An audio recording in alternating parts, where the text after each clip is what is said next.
Hi, everyone. This is my contribution to this week's critical conversation discussing Haiti.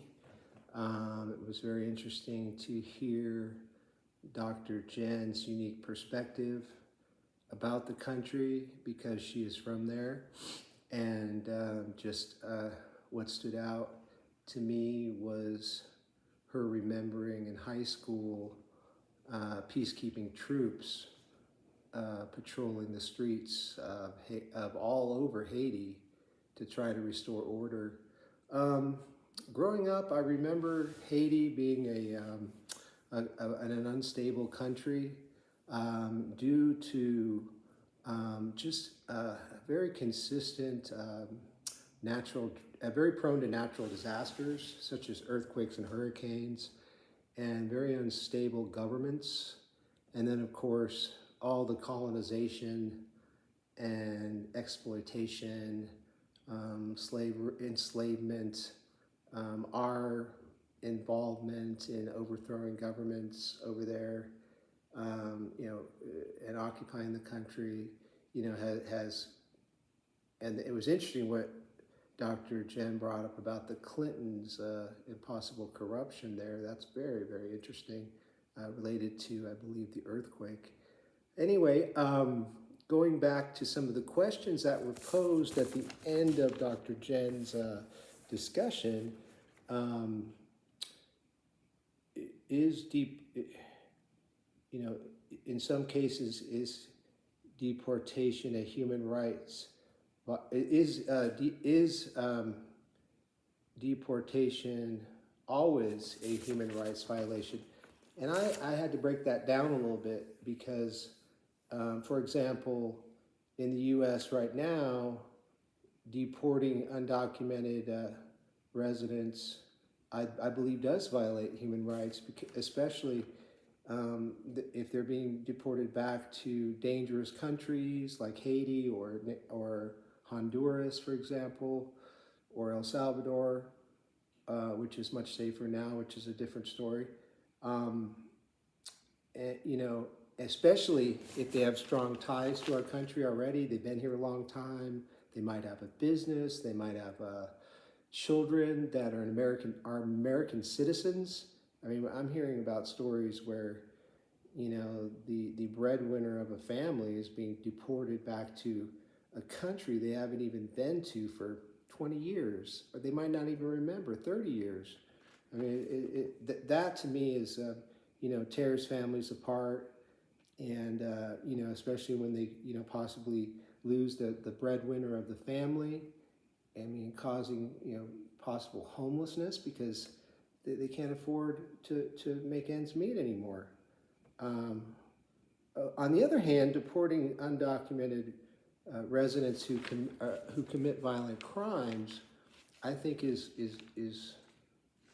has less weight as a human rights violation because we are trying to protect the welfare and safety of our citizens.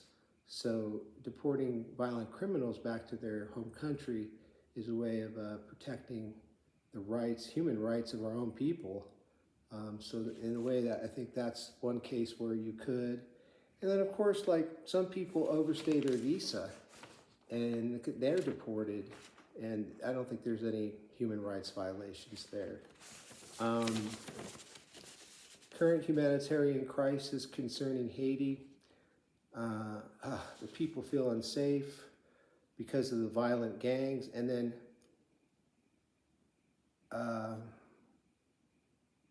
I want to add that this becomes amplified because the powerful elite in Haiti that control access to resources, they run the factories, they're the importers, they're the people controlling they're the educated, they're the elite class of the country.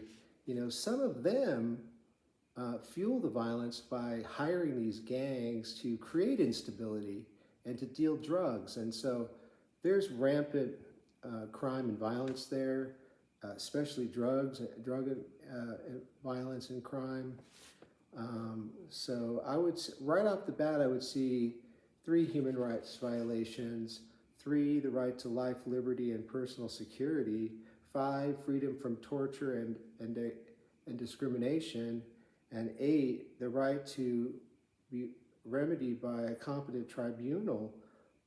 There's no rule of law there. There's no, you can't, someone steals from you, kills somebody in your family, there's nobody for them to seek justice for these crimes, because there's no stability, there's no rule of law. Schools sometimes reopen and then they close again due to the social violence. So it's a very, very sad situation there in Haiti, and I feel really sorry for the people there.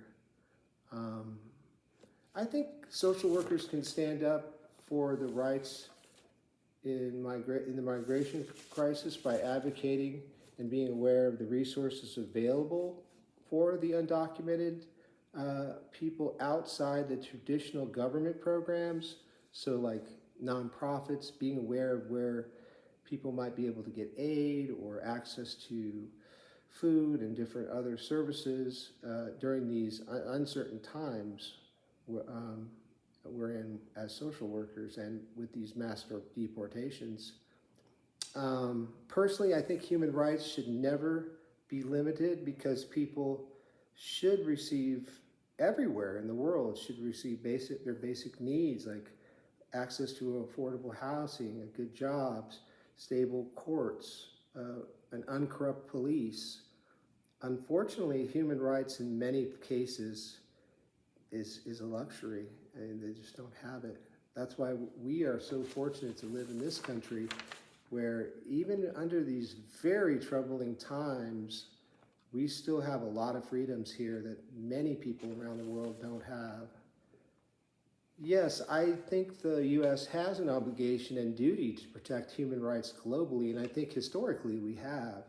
We've been an example and a champion, and not always, but we try, and we have used that, our power, to limit access to trade and financing and different things like that to countries that violate human rights. So, but nowadays the current administration has turned a blind eye to that, and they've kind of set the example of that.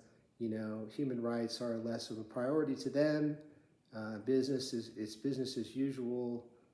We won't keep you accountable, which is not good for the world, really, because we've always been the nation that's led the world.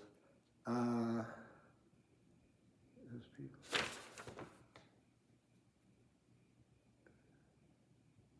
Yeah, I think that's it for my contribution. Thank you. I think I talked too much. Bye now.